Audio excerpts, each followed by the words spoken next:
In the midst of an ongoing federal investigation into no-show jobs by Jersey City police officers, former Ward B Councilman Chris Gadsden called on his former colleagues, as well as the newly elected officials, to take action. For years, the Police Division of the Jersey City Department of Safety has partnered with the Housing Authority to have police officers provide an enhanced and safe environment for its residents.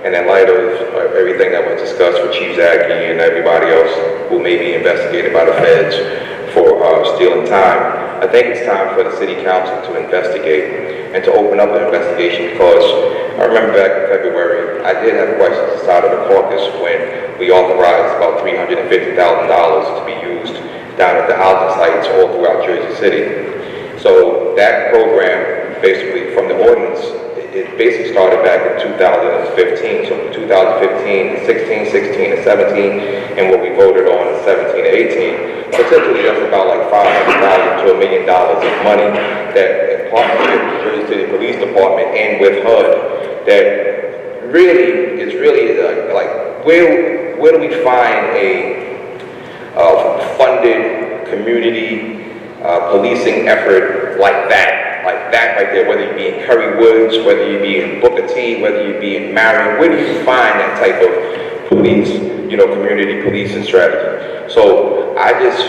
hope that the council will look further into it, because we are the financial, like we manage the finances of the city. So we need to be investigating how that money was used. Who did this, that, and the third. We're not doing fair work. We're not doing what the prosecutor does. We're just looking at how that money was doled out. And so, we really need to open that up, as a city.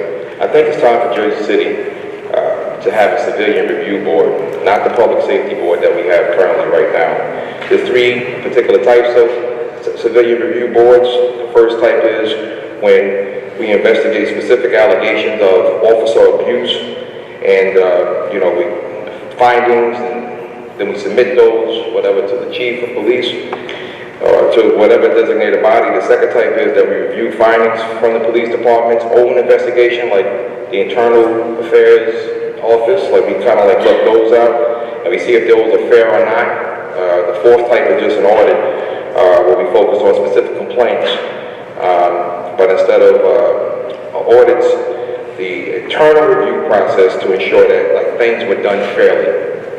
And I only bring that up because as an executive board member of the National Action Network, it was brought to my attention about a gentleman who I like to call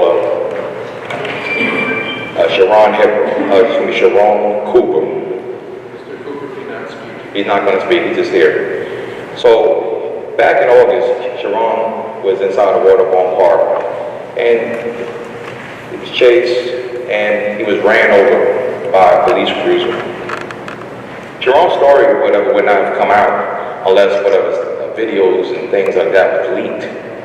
Once the video was leaked to media outlets, then we got knowledge of the fact that in August he was ran over. I'm John Heides with the Hudson County View, the eye of the community.